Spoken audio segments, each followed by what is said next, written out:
All right, first up, let's have Mike Griffith and then Mark Weiser.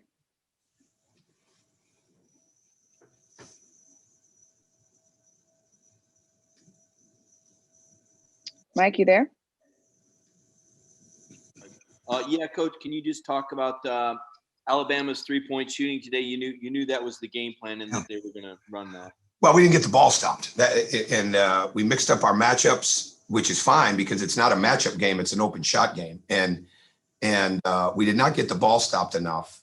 And when we don't get the ball stopped, that creates the overhelps. And the last thing you want to do against a really good shooting team, all right, is be in a position to overhelp. And we didn't guard the ball, obviously, a couple of times as well in the isolation game, but there's still no reason to have to overhelp. And because that's what they thrive on. They're so good at one more pass, then one more after that. And they coach a style that is very much about finding the matchup that they want. And so you have to live with it. You know, we wanted to get the game trimmed back down so we could get back into zone, but we weren't able to do that because we had the foul issues that we had today. But when you overhelp against good three-point shooting teams that are equally as good at passing the ball, you're in for a problem, and they were hitting them. And our shot challenges were not nearly what we needed it to be. And again, we're not making threes on the other end, which carries into the disappointment in the transition end. And so there we're trying to make sure that we're getting to the foul line because right now we're missing shots. So the best thing we can do is get to the foul line, get to the rim. That way we can set our defense. And there were times we were able to do that. And there were times we weren't. I think we got it back down to 14 or 12 in the second half. And we had a couple of mistakes and right away it's back up to 19. And we overhelped. We didn't get the ball stopped, which creates overhelps. And when people overhelp on us and we're making threes, we shoot them pretty well. Well, they shoot them really well every day, and they're just thriving on you to come and help on the ball so they can make that next pass. Tom, I know obviously Alabama is one of the best three-point shooting teams in the country. When you look at your defense, I think you guys are near the bottom in terms of field goal percentage defense coming into this game. How much? What are some of the issues there, beyond this game that you all need to get better? I think I covered it. It's really basically the same thing every night. You got to get the ball stopped. You can't be in an overhelp situation. You can't overhelp against those teams. You got to control the ball better, stunt and present help, but not overhelp. And then I think, and this was the other day, we're not challenging shots with the length. A great example, and he played really well, was Jackson Etter. Jackson Etter's got a hand up, but he's not taking Herb Jones's vision, right? There's a huge difference between having a hand up, having your hands out, and really being aggressive with your hands or really driving your hand up and trying to change the trajectory of the shot. So that's the biggest thing, I think, Mark. That starts in transition that way. It's the not challenging shots with length and with every bit of the length that we have, and it's being an overhelps. Let's have Griffin Callahan and then Jason Butt. Hey, Coach. How much of a factor do you think pace was in this game? I don't know. No, we wanted to guard the ball full court. I don't know if pace. I don't know. What do you think? I don't really pay attention to it. I'm trying to figure out what the game has given us.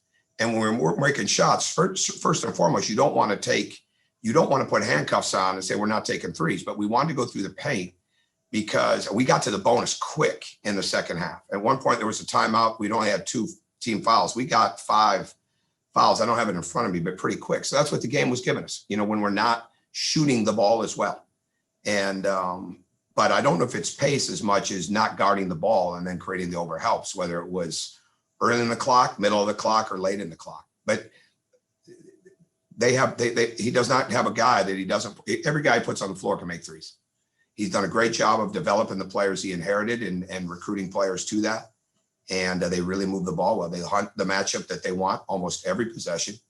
And they go after certain people, and they're trying to get you an overhelp. And too many times today, we took the cheese, which is not how you beat a team like this.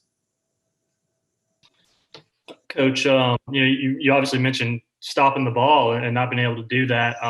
What were you telling your guys during the game to try and correct that as the situation was unfolding? Chest in front. Just chest in front. Don't open up.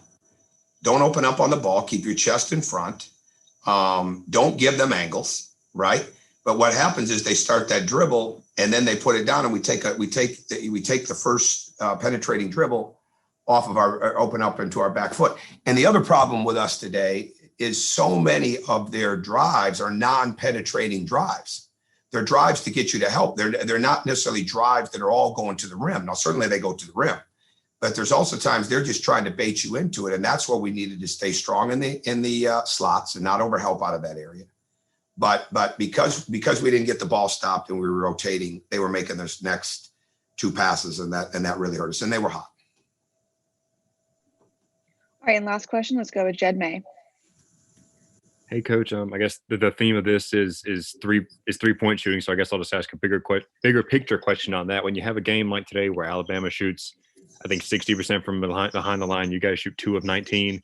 Does that just drive home to you the importance of outside shooting in today's game of basketball and the importance to boost the shooting in your program as you guys go forward? Well, it doesn't boost it in my mind. I mean, we have to be better there. I mean, that's what we're trying to build, and that's what we've built in the past, and especially the last place at Indiana. And we've just got to get that built up.